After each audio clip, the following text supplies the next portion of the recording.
Okay, so this is our second Socratic discussion in English 1, third vlog, fourth quarter, about Romeo and Juliet and To Kill a Mockingbird. So the first question is, how can words inspire change? Joseph, do you have anything on that? No. Well, I think words can inspire change by I think words can bring out emotions or sympathy in you that can make you understand what someone says. Rather than Steve. Yeah. Anyways, in this story, Atticus tries to use his words in court to save Tom Robinson on the trial. While on trial, Atticus questioned Mayella and tried hitting her deep by saying, "Who beat you?" and "Who beat you, Tom Robinson or your father?" This caused her kind of to go silent because it hit her pretty deep.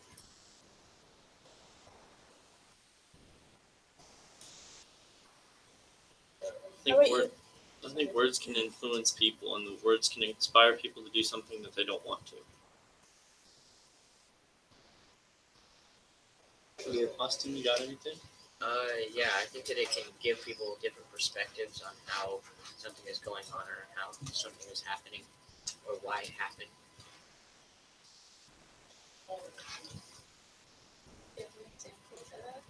I have a real life example of that, and it is World War II with Hitler. He inspired everybody to do something bad and go against the Jewish, and he did it all through words without any threats.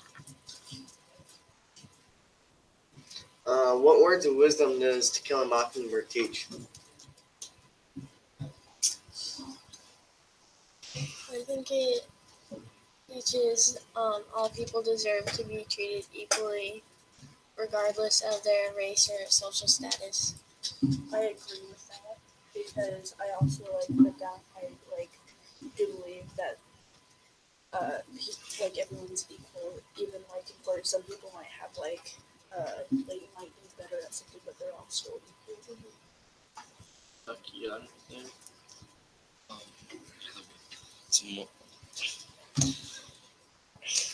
Some words of wisdom from To Kill a Mockingbird is that you have to look from someone's perspective to understand what they're going through. One of the quotes was, you have to get inside someone else's skin and walk around for a while. I agree with that. I put to always be yourself. No matter what happens, no matter what your home life is, no matter what anyone thinks of you. My example was, you never understand a person until you consider things from his point of view, until you climb into his skin and walk around in it. Joseph. I have evidence to support the thing. Atticus quotes, "It's a sin to kill a mockingbird." Why is that?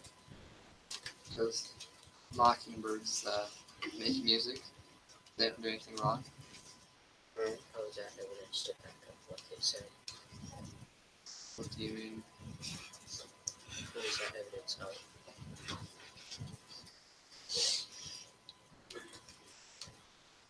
So on that note, do we determine our own destinies? If so, to what degree? And if not, who or what does?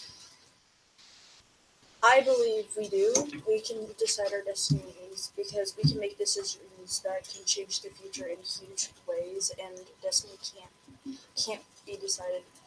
Can be decided by what we do in the moment. And I do believe there are points where we may not be able to control some of the future. In Romeo, if he waited just a bit longer, he would have saw that Juliet wasn't dead, and if he wasn't so hasty-witted, he wouldn't have killed himself. I agree with that it does. Though we do determine our own fate in some degree, and sometimes we don't, because we have those choices every day to do actions, but sometimes it's other people's actions who may inflict our lives.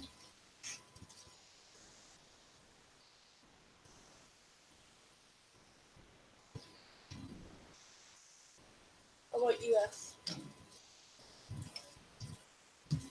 I also think that we, like, not specifically us, but the decisions that we make in life decide what our fate is going to be as we get older.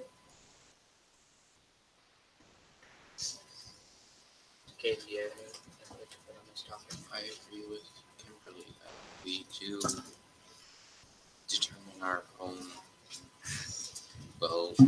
destinies. It's just like how you can do one thing and you will either have a consequence or get something good out of it.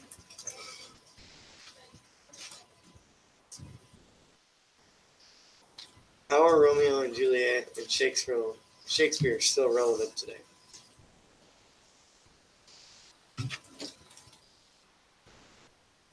And I think Aiden. There are a lot of teens, high schoolers that think that they are in love, but actually are not. You have evidence of that? Like in real life, high schoolers walking around holding hands, thinking they're in love. They really aren't. Yeah, I agree with Kaden on that because I think most of the time, like when people say they have like crushes, it's just because they like the idea of them and not them themselves. And like in Juliet and Romeo and Juliet, they kind of just like the idea of each other and not like really themselves because they hardly knew each other that well. I actually agree with that to some point. In my opinion, none of it is related to today. Because we don't go marrying people at 13 years old, and we don't go marry people a day after we meet them. And we have modern technology that makes things easier to communicate. Austin, you got anything on this? I just think it's relevant. I agree with Caden with what he said. Similar to the same reason. I don't really have much else to input on. Didn't really know how it was related to today. Joseph, you got anything? What was said in Romeo and Juliet shows how love was, and that someone like Juliet died and Romeo couldn't take it, so he committed suicide. My specific evidence is a lot of people say, some people do, commit suicide because of breakups. Can you talk about that in a different way, like how it influences our daily lives to that point, but how it has a universal toll on the world? No? Alright. What about you, Maya? Do you have anything to say about this? I said it's relevant today because some teens, their parents forbid them for a relationship because they don't like the person they're dating, but the teen doesn't see that person from their point of view. So that they should listen to their parents and talk to them when they need to about their relationships.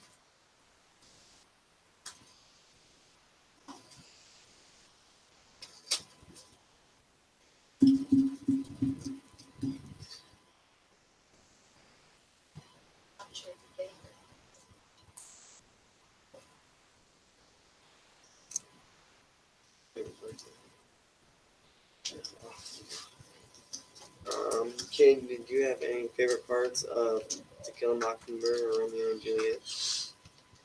Not really. I didn't really enjoy the stories. They were both slow going and they just aren't my cup of tea with stories. I don't like realistic as stories that have to be based on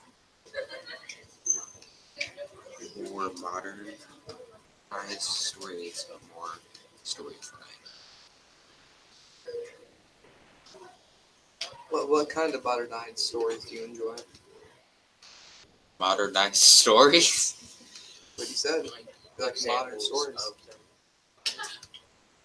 Well, stories that come out in the past year. Think about it. Like these past years have had so many different types of stories come out. From stories about people's adventures and like the real world. Like think about it. Stories about the internet. Like the internet's evolved over these past 2 years.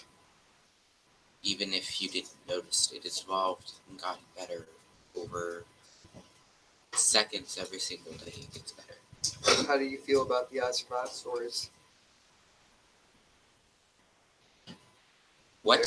So how do you feel about the I Survived stories? They're about real life. You say like stories about real life. They're mine. They're about real life, but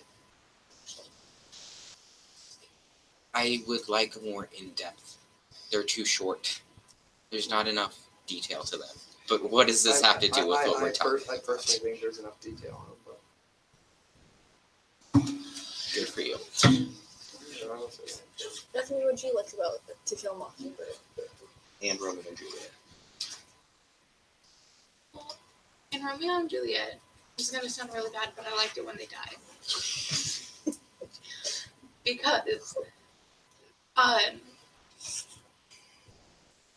when he thought she was dead, he thought that he couldn't go on living because he thought that he had loved her and that he couldn't, like, he wouldn't be able to live without her. And so he thought that if he had killed himself, that they could finally be together without any family feud getting in the way of their relationship. What about To Kill a Mockingbird? In To Kill a Mockingbird, I liked it when Arthur was out of the house and saved the two kids. I got their names for a minute. When he saved Jim and Scout, because it proves the rumors about him wrong. Because the rumors about him were like he eats cats and he's mean, but if he was so mean, why would he save them?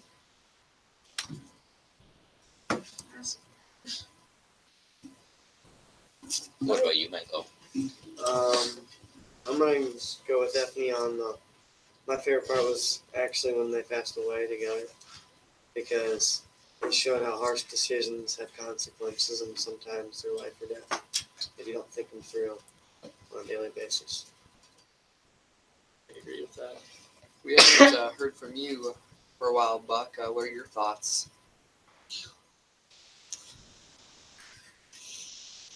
One of my favorite parts of To Kill a Mockingbird was the trial section, because it kind of showed like how Atticus was, like how Atticus like could make a case out of like nothing really. See what you mean. What about Romeo and Juliet? It was okay. One of the bad parts was the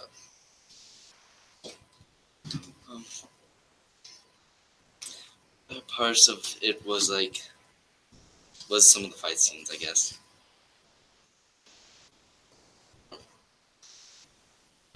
What about you, Maya? What's your favorite part? Romeo and Juliet. Yeah, and To Kill. My favorite part of To Kill a Mockingbird was probably when they had Walter Cunningham over for lunch, and they showed Scout like how to act around him, even though he was like a lower class. That they still need to treat him equally. Okay, very good. Okay, let's celebrate what the inside circle did. Outside circle, what were some of the great things that they did? The real life examples. Everyone spoke. They what? Incorporated other people. They explained what they were talking about. Yes, they explained what they were talking about. In what way?